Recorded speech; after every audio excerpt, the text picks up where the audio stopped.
Bismillahirrahmanirrahim. Kita akan melanjutkan part 2 dari pembahasan operator. Dan di part 2 ini diawali dengan operator logika. Operator logika ini digunakan untuk melakukan operasi logika. Adapun simbol-simbol dalam operator logika ini adalah dan, gitu ya. Kemudian ada pipe 2 kali. Terus kemudian not, ya, pipe 2 ini or berarti. Kalau kemudian not, ini adalah tanda seru. Nah, kemudian kaitan operator logika ini dengan tabel kebenaran. Jadi kalau operator logika ini operannya itu yang dibandingkan adalah true atau false. Maksudnya nilai dari operannya itu bukan nilai angka atau nilai karakter, tapi nilainya dari operannya itu adalah dia true atau false. Gitu ya. Mungkin kalau Anda sudah pernah belajar gerbang logika, ya, itu akan ingat gitu ya. Jika A ini true dan B ini true, maka bukan A atau not A itu berarti false. Kemudian ke kanan dulu. A, N, B, ya, A dan B, ya. A, N, B ini adalah true. N itu kalau dua-duanya sama-sama true, itu berarti hasilnya true. Kemudian A atau B atau or itu kalau dua-duanya sama true, berarti dia true. Oke, kita lihat ke bawah. Kalau A true, B ini false, maka bukan A ini adalah false. Bukan B berarti nilainya true, ya. Kemudian A, N, B. A, N, B. N atau dan itu kalau A-nya true, B-nya false, atau kalau mereka ini ada salah satu yang false, itu dia A, N, B ini false. Oke. A atau B true. Nah, aturan atau ini kalau salah satu A atau B ini ada yang true, itu berarti dia true. Nah, jadi A atau B ini true. Kemudian, jika A false, jika B true, maka bukan A atau not A itu adalah true, not B berarti false, gitu ya. Kemudian A, N, B atau A dan B ini kan berarti kalau ada salah satu di antara mereka yang false berarti A, N, B berarti false. A or B atau A atau B, jika ada salah satu A dan B ini yang true berarti A or B ini true. Ya, itu rumusnya. Dan atau itu diingat-ingat rumusnya seperti itu. Kemudian jika A dan B sama-sama false, maka bukan A ini true, bukan B juga true nantinya kan ya. Kemudian di sini A dan B ya, ini false. Oke. Karena ya tadi A dan B kalau ada salah satu yang false, itu kan berarti A dan B ini false. Nah, A atau B ini jika ada salah satu di antaranya yang kalau true, maka hasilnya true. Tapi di sini kan nggak ada yang true, A dan B. Berarti dia hasilnya false. Ini A atau B. Nah, fungsinya apa sih? Nah, nanti kita akan kombinasikan dengan operator bitwise. Jadi gerbang logika ini nanti juga akan kita pakai lagi ya di operator bitwise. Simbol-simbolnya diingat-ingat, ada dan, ada pipe, kemudian ada tanda seru. Oke. Operan pada operator logika harus mempunyai nilai boolean yaitu true dan true atau false ya tadi ya. Jadi operannya nilai dari operator itu bukan angka, ya bukan karakter, tapi dia nilainya adalah true atau false yang dioperasikan. Meskipun dalam bahasa C atau C++, nilai true dinyatakan dalam bentuk integer tidak sama dengan 0 tadi ya. Dan sebaliknya false dinyatakan dalam sama dengan 0. Tetapi nilai integer ini tidak diperbolehkan sebagai sebagai operan dari operator logika. Jadi kita nggak bisa membandingkan nilai integer dengan dan gitu ya. Karena di sini contohnya ada integer x5, y 0. Karena yang di operan dari operator logika ini harus hasilnya true atau false, maka ya 5 ini nggak bisa dibandingkan dengan 0. Kalau Anda operasikan x dan y, ini nanti akan error. Tapi operator dan ini bisa dipakai kalau konteksnya seperti ini. Kita membandingkan operan satunya ini x apakah lebih besar dari y. Di sini ada hasil sendiri. Apakah 5 lebih besar dari 0? Ya, berarti di sini hasilnya true. Dan ya. Apakah y lebih besar dari atau sama dengan 0? Apakah 0 ya, y-nya kan 0. Apakah 0 lebih besar dari sama dengan 0? Iya, karena kan lebih besar atau sama dengan 0. Berarti y-nya ini dia sama dengan 0. Di sini hasilnya true, yang operan 1. Operan 2 hasilnya true juga. Ya, jadi dia bisa dibandingkan true dan true. Jadi di sini ya bisa dijalankan. True dan true ya hasilnya true seperti yang di gerbang logika yang tadi. Jadi perlu diingat, operan dari operator logika itu harus nilainya true atau false. Nggak bisa nilai yang langsung seperti ini gitu ya. Seperti itu. Nah, kita sekarang masuk ke operator bitwise. Ya, operator bitwise ini, nah ada tambahan operator lagi. Kita pakai di sini simbolnya dan 1 kali, gitu ya. Kemudian ada OR, itu tanda pipe atau pipa ya. Pipe 1 kali, XOR ini tanda caping ya. Kemudian ini untuk XOR. Kemudian ada komplement. Ini seperti tanda tak terhingga ini ya. Kemudian ada shift right, ada shift left. Shift right ini lebih besar 2 kali, shift left lebih kecil 2 kali. Operator bitwise ini mengoperasikan bit dari angka. Contoh, dulu waktu SMA itu barangkali Anda sudah mempelajari mengenai bilangan dan nilai binernya ya. Nah, barangkali ada yang belum, saya akan menyisipkan video yang sudah saya dapat mengenai konversi bilangan desimal ke biner. Silakan disimak terlebih dahulu. Nanti kita akan kembali lagi ke slide ini.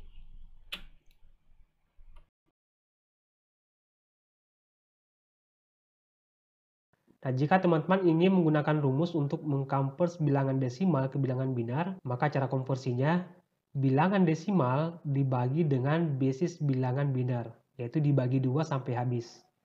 Lalu, jika ada sisa hasil bagi, tulis 1, dan jika tidak ada sisa bagi, maka tulis 0. Ya, misalnya, tadi bilangan desimal 25 kita bagi 2 sampai habis. Pertama 25 dibagi 2, itu hasilnya 12,5. Harusnya ya, tulis 12, ada sisanya, sisa 1. Nah, jika tidak pas dibagi 2, maka itu sisanya pasti 1. Nah, jika pas dibagi 2, maka itu sisanya adalah 0.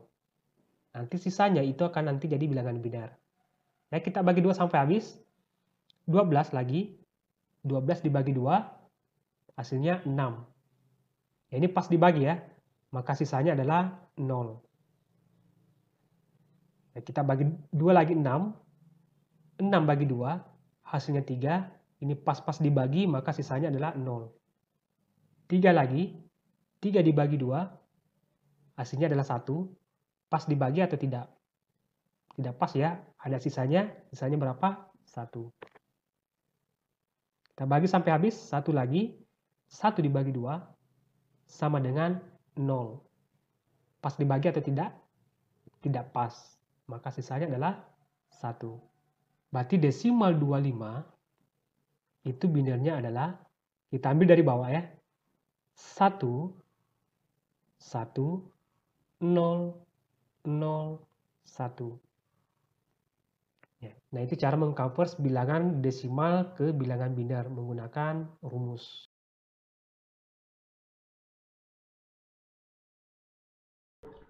Jadi integer A sama dengan 24, integer B sama dengan 35, kemudian ada variabel penampung ini adalah integer C. C sama dengan A dan B. Nilai C itu nanti akan 0. C sama dengan A or B. Nilai C adalah 59. Loh, dari mana Pak? Nah, dari sini. Nilai A ini nilai binernya 011000. Nilai biner itu kan biasanya kalau masih sedikit bilangannya itu kan 8 digit ya. Berarti di sini nilai aslinya ya 000111000. Itu nilai 24. Ya. Kemudian 35. Nilai biner dari 35 ini 10011. Kalau mau dibuat 8 digit, ini kan digitnya masih 6 ya. Kalau mau dibuat 8 digit, ya depannya dikasih 0 2 kali ya, sampai 8 digit. Jadi 00100011. Ini nilai biner dari angka atau desimal 35. Nah, A dan B. Nah, ini konsepnya pakai gerbang logika tadi. Kalau dan ya, kita bandingkan nilai bitnya. Kalau dan itu salah satunya ada yang false kan ya. Kalau 0 kita anggap sebagai false, kalau true itu 1 ya. Kalau dan salah satunya ada nolnya, berarti nilainya 0. Ya, jadi kalau salah satu ada yang false tadi kan, berarti nilainya 0. Kalau pakai dan ya. Kalau pakai n, berarti 0 sama 1 hasilnya 0. 1 sama 0 hasilnya 0. 1 sama 0 hasilnya 0. 0 sama 0 hasilnya 0. 0 sama 1 hasilnya 0. 0 sama 1 hasilnya 0. Berarti A dan B nilainya adalah 0. 0,00000, desimalnya adalah 0. Ya, jadi di sini nilai C sama dengan 0. A dan B gitu ya. Jadi yang dioperasikan A dan B. C-nya nilainya hasilnya adalah 0. Kemudian A atau B. Per bit hasilnya 111011. Nah, dari mana nih? Kalau atau itu tadi di gerbang logika ya. Kalau A false, yang B true, ya, kalau atau salah satunya ada true saja, itu berarti dianggap true. Jadi di sini kalau salah satunya ada 0, kalau ada 1 ya di bilangannya dibandingkan, itu berarti hasilnya 1. Itu kalau OR. Berarti 0 sama 1 hasilnya 1. 1 sama 0 hasilnya 1. 1 sama 0 hasilnya 1. 0 sama 0 hasilnya 0 kan, karena nggak ada satunya. 0 sama 1 hasilnya 1. 0 sama 1 hasilnya 1. Berarti di sini A atau B ini hasilnya adalah 111011. Nah, 111011 ini desimalnya adalah 59. Oke, selanjutnya. Nah, kita operasi XOR. Operasi XOR ini akan menghasilkan 1 jika kedua bitnya berbeda. Jadi kalau asalkan operan satunya nilainya 1, operan 2 nilainya 0, maka dia hasilnya 1. Kalau operannya sama-sama 0 atau sama-sama 1, maka hasilnya 0. Itu XOR. Contoh, integer A kosong, maksudnya belum dikasih nilai, B-nya dikasih nilai 45. Nah, A-nya berapa sih? A-nya ini B XOR 75. Nah, nanti hasilnya nilai A-nya itu sama dengan 102. Nah, di sini nilai 45 binernya itu kan 0101101. Desimal nilai 75 ini bilangan nilai binernya 1001011.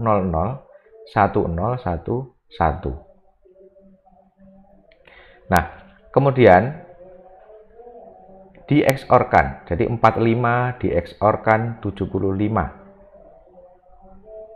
Berarti tadi kan kalau asal dua bilangan ini berbeda, hasilnya 1. Kalau dua bilangan ini sama, hasilnya 0 kan gitu ya. 0 sama 1 hasilnya 1 kan ya, karena berbeda. 1 sama 0 hasilnya 1. 0 sama 0 hasilnya 0 karena dia sama kan ya. 1 sama 1 hasilnya 0 juga karena dia sama. 1 sama 0 hasilnya 1 karena dia berbeda. 0 sama 1 hasilnya 1 karena beda. 1 sama 1 hasilnya 0 karena sama. Nah, jadi seperti ini 1100. 110. Ini adalah dari biner ini ya, angka desimalnya ada 102. Kemudian operator bitwise yang komplement. Operator komplement ini jika setiap bit bernilai 0 akan dirubah menjadi 1 dan sebaliknya. Contoh, integer A dideklarasikan saja tanpa assignment nilai. Kemudian integer B ini nilainya adalah 0xC3. Di sini adalah bilangan heksadesimal. A, ya nilai A, ini baru diassign. A sama dengan komplement B. Nantinya nilainya adalah O atau A sama dengan 0 kali 3C. Ya, nah dari mana 0 kali 3C? Nah, kita lihat. 0 kali C3 atau 0 C kali C3 ini kan B ya. Nilai ini nanti akan dikomplementkan. 0 kali C3 ini binernya adalah 11000011. Ketika dikomplementkan itu yang 1 jadi 0, yang 0 jadi 1. Gitu ya. Jadi dari nilai ini, dari biner ini, dia akan menjadi ini. Yang semula 1 dia jadi 0. Yang semula 0 dia jadi 1. Gitu ya. Jadi 1100 ini akan jadi 0011. Kemudian 0011 akan jadi 1100. Nah, 0011 1100 ini bilangan biner ini kalau dijadikan heksadesimal dia akan menjadi 3C. Nah, dalam bahasa C 3C ini akan dikasih awalan 0x gitu ya. 0x. Jadi hasilnya A komplement B itu adalah 0x3C gitu ya. Kemudian operator shift right dapat digunakan untuk menggeser n bit ke kanan. Kemudian setelah digeser, ini operator yang di digit yang sebelah kiri ini akan diberi nilai 0 sejumlah n bit dari paling kiri. Nah, maksudnya bagaimana? Oh ya, ini kita lihat dulu. Kalau operator shift left ini kebalikannya. Ini menggeser bit ke kiri. Nah, bit yang kanannya yang tadi setelah digeser itu dikasih nilai 0. Nah, kita lihat contohnya. Contoh, integer A, dia hanya deklarasi saja. Kemudian integer B, ini dikasih nilai 78. Kemudian dioperasikan A sama dengan B shift right 3. Nah, nanti hasilnya nilai A ini sama dengan 9. Nah, dari mana asalnya? Hitungannya kembali lagi, ini menggunakan biner ya. Jadi 78, B ini ya, jadi B shift right 3, ini dihitung dulu binernya, 78, ini binernya 01001110. Kemudian, geser ke kanan 3 bit. Jadi satu yang paling kiri ini digeser. Satu yang paling kiri ini kan urutannya kalau dihitung itu misalkan kalau dari paling kiri ya 1, 2 gitu ya, urutan kedua. Nah, urutan kedua itu digeser 3 kali. 1, 2, 3. Nah, nantinya yang satu paling kiri ini itu akan jadi di posisi seperti ini. Nah, 1, 0, 0, 1 ini nilainya adalah 9. Nah, selanjutnya A sama dengan B shift left 2. Nanti nilainya adalah 312. Oke, jadi nilai B ini tadi kan 78. Jadi kalau A ini berarti 78 di shift left 2, maka menghitungnya kembali lagi seperti biner ya. Jadi 78 binernya seperti ini, 0100 1110. Dari biner ini digeser ke kiri sebanyak 2, yaitu satunya jadi ke sini 1, terus ini ke 2. Kemudian 2 belakang sisanya di belakang 0 terakhir ini itu nanti akan dikasih 0 juga. Hasilnya adalah seperti ini. Jadi digitnya nggak cuma 8 saja, jadi dia lompat atau bertambah lagi, jadi nggak cuma 8 saja. Kalau di sini kan 8 saja ya. Nah, di sini satunya itu akan dia membentuk kumpulan 4 digit baru kan gitu ya. Jadi sini 4, sini 4, sini ada tambahan baru lagi. Jadi ini hasilnya adalah 312. Itu untuk shift left dan shift right. Kemudian ada precedence dan associativity. Ya. Precedence ini hierarki kalau terjemahan lainnya ya. Jadi kalau hierarki yang paling tinggi itu didahulukan gitu ya. Kalau asosiativitas itu urutan dari kiri ke kanan. Ya. Jadi presidensi ini menentukan urutan pengerjaan operator dari prioritasnya. Jadi yang memiliki presidensi lebih tinggi akan dikerjakan lebih dahulu. Sedangkan asosiativitas ini urutan pengerjaan operator berdasarkan lokasinya dalam ekspresi. Dia apakah lebih kiri atau lebih kanan. Nah, asosiativitas ini berlakunya hanya untuk operator-operator yang memiliki presidensi yang sama. Jadi Anda harus tahu operator-operator itu mana yang urutan presidensinya sama. Itu baru Anda bisa memanfaatkan teori asosiativitas ini. Nah, ini ada tabel prioritas dan urutan pengerjaan operator. Ada tanda kurung itu berarti operasinya didahulukan. Nah, ini juga operator-operator yang lain. Kali, ya pembagi, modulus, terus tambah, kurang. Ya. Kemudian asosiativitas ini urutan pengerjaannya. Misalkan sama-sama tambah sama kurang nanti operasinya. Yang dihitung dari yang paling kiri dulu. Kemudian berjalan semakin ke kanan. Kemudian contoh penerapan preseden dalam operator ini operator buka kurung. Operator buka kurung digunakan untuk pengelompokan operator yang akan dievaluasi bersama. Ya. Karena secara umumnya ekspresi akan dievaluasi dari kiri ke kanan. Terutama ekspresi matematika ya. Jadi 3 kali 5 tambah 2 ini pastinya hitungannya itu 3 kali 5 dikalikan dulu. Baru ditambahkan 2 hasilnya. Ya, dia ekuivalen dengan 3 kali 5 dalam kurung tambah 2.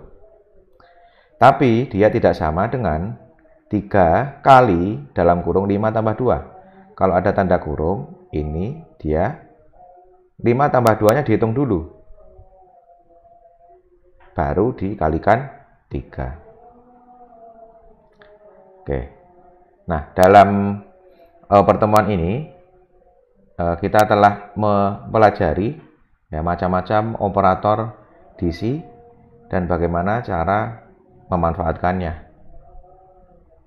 Nah, mudah-mudahan dari dua penjelasan slide part 1 dan part 2 ini Anda bisa memahami mengenai operator-operator yang ada dalam bahasa C.